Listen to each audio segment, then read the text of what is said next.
Good morning students, कैसे हैं आप सब। आई होप आप लोग घर में अपने एंजॉय कर रहे होंगे और बहुत सेफ होंगे। I am Ranu Khandelwal, your SST teacher. हमने प्रीवियस वीडियो में chapter number 1 geography section earth in the solar system start किया था।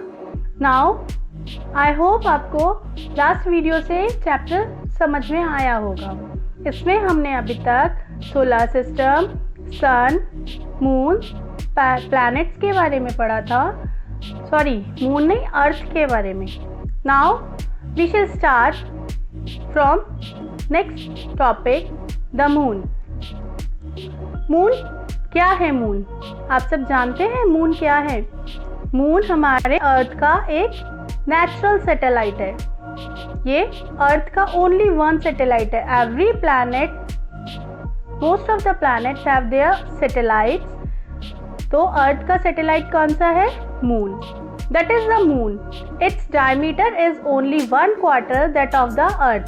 डायमीटर मीन्स होता है, अगर आप किसी भी सर्कल के एक कॉर्नर से दूसरे कॉर्नर तक लाइन ड्रॉ करते हैं तो वो उसका डायमीटर कहलाता है।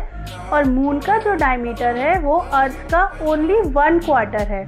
दैट मीन्स कि ये बहुत छोटा है। It appears so big because it is nearer to our planet than other celestial bodies. ये हमें इतना बड़ा इसलिए दिखाई देता है क्योंकि ये अदर सेलेस्टियल बॉडीज के अपेक्षा अर्थ के बहुत ही क्लोज है। It is about 3,84,400 kilometre away from earth. ये हमारी अर्थ से 3,84,400 किलोमीटर अवे है, मतलब इतना दूर है। और बाकी सेलेस्टियल बॉडी इससे भी ज़्यादा दूर है। Now you can compare the distance of the earth from the sun and that from the moon. अब आप कंपेयर कर सकते हैं कि अर्थ और सन में कितनी दूरी है। The moon moves round the earth in about 27 days. जैसे अर्थ सन के चारों तरफ चक्कर लगाता है, राउंड लेता है, वैसे ही मून अर्थ के चारों ओर चक्कर लगाता है और वो 27 डेज में उसे कंप्लीट करता है। अर्थ को कंप्लीट करने में कितने डेज लगते हैं? 365 डेज, जिसमें हमारा एक पूरा ईयर कंप्लीट होता है। It takes exactly the same time to complete one spin. और इतना ही टाइम मून को एक स्पिन लेने में लगता है। As a result only one side of the moon is visible to us on the earth. इसी के कारण हमें अर्थ से मून का सिर्फ एक साइड दिखाई देता है। मून राउंड शेप में, सर्कल शेप में नहीं है, वो स्फेयर शेप में है। और हमें आगे से सिर्फ उसका जो फ्रंट एरिया अर्थ के कांटेक्ट में होता है, हमें सिर्फ वही दिखाई देता है। The moon does not have conditions favourable for life. Moon पे लाइफ की फेवरेबल कंडीशंस भी नहीं है। It has mountains, plains and depressions on its surface. Moon पर माउंटेन्स हैं, प्लेन्स हैं और सरफेस में गड्ढे बने हुए हैं। हम जब अर्थ से अपने यहाँ से अर्थ से जब मून को देखते हैं तो हमें क्या दिखता है? उस पर ब्लैक कलर के कुछ डॉट्स दिखते हैं, जिन्हें हम कहते हैं चांद में दाग। दैट इज़ नॉट अ दाग, that is not a dots, that is called mountains and plains on the moon surface. Moon की सरफेस पे जितने भी माउंटेन्स हैं, प्लेन्स हैं, वो हमें अर्थ से देखने पर ऐसे लगता है कि कुछ उसमें ब्लैक डॉट्स हैं। These cast shadows on the moon surface. Look at the full moon and observe these shadows. आप ये सब ऑब्जर्व करेंगे जिस दिन पूर्णिमा होता है। आप लोग ऑब्जर्व करें, पूर्णिमा के दिन जब आप मून को देखते हैं तो आपको मून पे कुछ शैडोज दिखाई देती हैं और वो शैडोज हैं माउंटेन्स की, प्लेन्स की। नेक्स्ट हम इधर पढ़ते हैं, ये एक इंटरेस्टिंग फैक्ट है। Neil Armstrong was the first man to step on the surface of the moon on 20 July 1969। Neil Armstrong first man था जो 1969 में मून की सरफेस पे सबसे पहले गया था। A satellite is a celestial body that moves around the planets in the same way as the planets move around the sun. जैसा मैंने आपको बताया था कि सैटेलाइट एक वो चीज़ है जो प्लैनेट के चारों ओर घूमती है जिस तरह से प्लैनेट मून के चारों ओर घूमता है। A human-made satellite is an artificial body. It is designed by scientists to gather information about the universe or for communication. It is carried by a rocket and placed in the orbit around the Earth. Some of the Indian satellites in space are INSET, IRIS, EDUSAT, etc.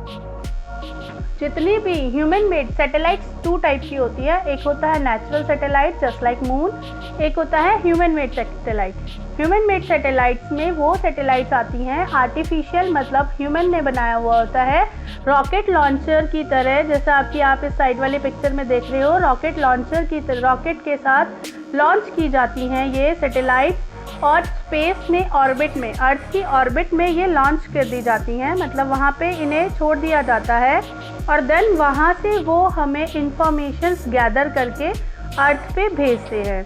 हमारे अर्थ पे जितनी भी moon की pictures आती हैं, जितने भी हमारे अर्थ पे हमारे इवन दैट हमारे कम्युनिकेशंस के लिए, हमारे इंटरनेट के लिए हम सब इन सैटेलाइट्स के थ्रू ही कनेक्शंस भेजते हैं। अगर आपने पढ़ा होगा तो Chandrayaan and Mangalyaan that is satellites हमने भेजी हैं ताकि हम अपने अर्थ पे रहकर चंद्रयान मतलब मून की स्टडी कर सके, मंगलयान मार्स पे भेजा गया ताकि हम मार्स की स्टडी कर सके। These are called human made satellites. Now move on to next point, asteroids. What is asteroids? हमने पढ़ा था कि the stars, planets and satellites, there are numerous tiny bodies which also move around the sun. These bodies are called asteroids. Star, planets and satellites के अलावा कुछ और भी tiny objects होते हैं, छोटे छोटे ऑब्जेक्ट्स होते हैं जो सन के चारों ओर चक्कर लगाते हैं, इन्हें हम एस्ट्रॉइड्स कहते हैं। They found between the orbits of Mars and Jupiter. ये आपको कहाँ फाउंड होते हैं? आप अपने इस वीडियो में आप इस पिक्चर में देख सकते हैं, ये आपको फाउंड होते हैं। हमने इस पिक्चर में देखा था सोलर सिस्टम्स के पिक्चर में कि ये हमें जुपिटर एंड मार्स के सेंटर में मिलते हैं। This is asteroid belt. ये भी सन के चारों ओर चक्कर लगाती है और मार्स एंड जुपिटर के बीच में ये हमें फाउंड होती है। एस्ट्रॉइड्स भी एक तरह से सन के चारों ओर चक्कर लगाते हैं। Scientists are of the view that asteroids are parts of a planet which exploded many years back. Scientist जो है हमारे रिसर्चेस करते हैं, उनका मानना है कि एस्ट्रॉइड्स प्लैनेट्स का पार्ट है जो बहुत टाइम पहले, मतलब जो प्लैनेट्स हैं उनमें कभी एक्सप्लोजन हो जाता है या उनके कुछ टुकड़े हो जाते हैं, वो टुकड़े कहाँ इकट्ठा हो जाते हैं? एस्ट्रॉइड्स के रूप में इकट्ठे हो रहे हैं। Next is meteoroids. The small pieces of rocks which move around the sun are called meteoroids. छोटे छोटे रॉक्स के पीसेस जो चारों तरफ सन के घूमते रहते हैं वो क्या कहलाते हैं? Meteoroids. Sometimes these meteoroids come near the earth and tend to drop upon it. कभी कभी ये पीसेस कुछ अर्थ के पास भी आ जाते हैं, लेकिन हम क्या करते हैं? उन्हें ड्रॉप कर देते हैं। During this process, due to friction with the air, they get heated up and burn. क्योंकि ये इतने स्पीड में अर्थ की तरफ आते हैं कि इनके अंदर फ्रिक्शन हो जाता है और एयर के कांटेक्ट में आते ही इनमें बर्न हो जाता है, इनमें आग लग जाती है एंड ये डिस्ट्रॉय हो जाते हैं। It causes a flash of light, और इनमें क्या होता है? लाइट का फ्लैश आता है। Sometimes a meteor without being completely burned falls on the earth's surface and creates a hollow. कभी कभी ये मेटेरॉइड्स इतने पावरफुल होते हैं कि बर्न होने के बाद भी इनका कुछ पीस अर्थ पे गिर जाता है और हॉलो बन जाते हैं या गड्ढे बन जाते हैं, क्योंकि ये बहुत स्पीडली आता है अर्थ पे। Do you see a whitish broadband like a white glowing path across the sky on a clear starry night? आपने कभी रात के टाइम पे एकदम क्लियर स्काई में कभी आपने देखा है कि एक वाइट पाथ बना हुआ है, एक रास्ता बना हुआ है वाइट कलर का, जिसमें मिलियंस ऑफ स्टार्स हैं? And this band is called milky way Galaxy.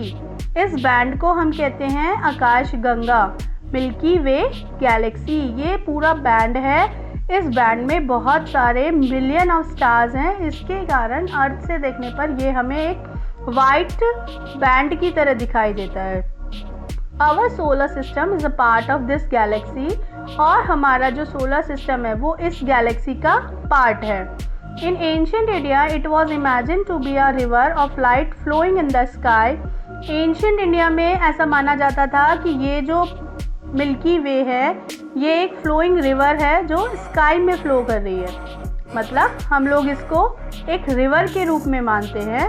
That's why इसका नाम हमने क्या दिया है, आकाश गंगा, आकाश में बहने वाली Ganga. A galaxy is a huge system of billions of stars and clouds of dust and gases. Galaxy क्या है, बहुत सारे स्टार्स, डस्ट एंड गैसेस से मिलके बना हुआ एक ह्यूज सिस्टम है, बड़ा सिस्टम है। There are million of such galaxies that make the universe, और इन सब गैलेक्सीज को मिला के क्या बना है हमारा यूनिवर्स, जिसे हम ब्रह्मांड कहते हैं। It is difficult to imagine how big the universe is. अब हमारे लिए ये इमेजिन करना बहुत ही डिफ़िकल्ट है क्योंकि ये बहुत ही बड़ा है, हम इसे बिल्कुल नहीं नाप सकते और इमेजिन भी नहीं कर सकते क्योंकि यूनिवर्स बहुत ही बड़ा है। Scientist are still trying to find out more and more about it, but हमारे जो साइंटिस्ट है वो धीरे धीरे रिसर्चेस कर रहे हैं और उसके थ्रू वो इसे ढूंढ रहे हैं कि हमें पता चले कि how big is our universe, कि हमारा यूनिवर्स कितना बड़ा है। We are not certain about its size but we know that all of us, you and I belong to this universe. हम इसके साइज़ के बराबर तो नहीं हैं, लेकिन हम सब जानते हैं कि हम इसका एक पार्ट है। आई होप आपको ये चैप्टर समझ में आया होगा। Thank you, and I will send glossary to it in your homework register.